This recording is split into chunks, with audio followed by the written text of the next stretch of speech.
Duncan says, should I not be sending out of my cold storage stack for privacy reasons? That's a really good question. I think that everybody should be kind of keeping this top of mind right now, which is when you're setting up like your main stack, I want you to think about your overall Bitcoin in stacks, in percentages. So whether that's you have like 90% of it on your cold card or in a multi-sig or in super backed, and then you have a couple different wallets that you have alongside of that. But you should have like your main stack that's going to be there for a while, depending on your timeline here, of course. But if you're anything like me, like 90%, 95% of my Bitcoin will probably never move. Will I loan against it? Yes, probably.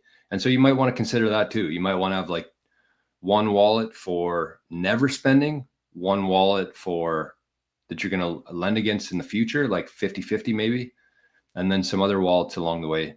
I mean, keep it as simple as possible for sure in terms of your security setup, but you should still have, for privacy reasons and just for not keeping all of your assets in one spot, one vulnerability, you should kind of spread them out a little bit as you go forward.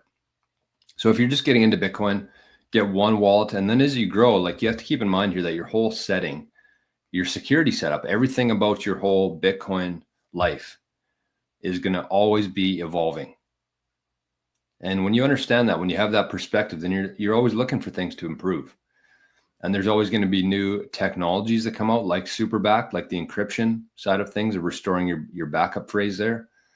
And there's always going to be new threats that come in, like the quantum stuff, like phishing attacks. There's going to be things that come up, and the software programs and the devices hopefully will evolve with that.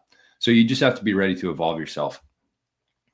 But to answer your question, yes, I do think that you should be separating like your main stack in two, maybe if you want like a forever lend against, and then take like 10% of your put in a different wallet. And you can actually derive different wallets from your cold card, which I might get into here on a future show. But you can actually just take your cold card that you have as like your main wallet, and then create wallets off of that and store the keys in the cold card. It's pretty cool. So that's what I do for a few different things. But so then those are the ones that you send out of. And actually, I posted this last night, and I want to trademark this phrase. But the phrase is basically stack on chain and spend on Lightning, which means that in this case, as Duncan asked here, sending out a cold storage, you'll never move it out of your cold storage if you go that route. Stack on chain and spend Lightning.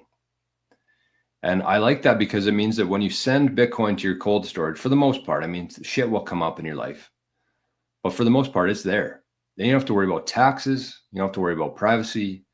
You don't have to worry about any of that. You stack on chain and spend on Lightning, and you can be a lot more private when you're spending your Bitcoin on Lightning, on eCash, and it kind of doesn't evade, but it helps your privacy significantly. So what I would say to that is, like, if you do want to, let's say you want to spend, let's say you had a cold storage wallet with a couple million sats that you had earmarked for a new truck. And in a couple of years, you can buy it with that.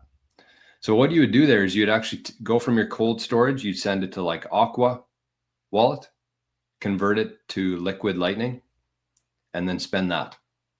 So you move it from your cold storage to your Aqua wallet. It kind of breaks the chain there of on-chain because you're moving it to Lightning or liquid. And then that's what you spend. So stack on chain, spend on Lightning. Trademark. Bitcoin journey. Hope that helps, Duncan.